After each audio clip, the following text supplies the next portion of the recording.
Thế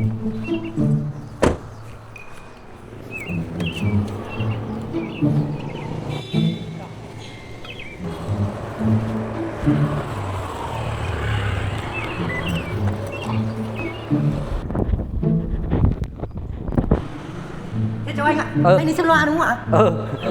Anh chắc chắn thế, vừa cả dây vừa người. Đang mùa World Cup, mình cần tắc đuôi này em ạ. Thế để em bật loa cho anh thử nhá. Bật đi.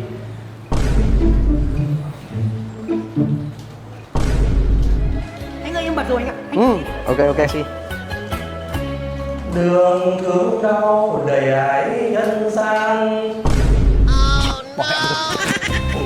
Đường thương đau để ai nhân gian, ai chưa qua chưa phải là người. Dây vẫn đây mà xe đã đi rồi. Cười thôi, đi thay người anh ạ.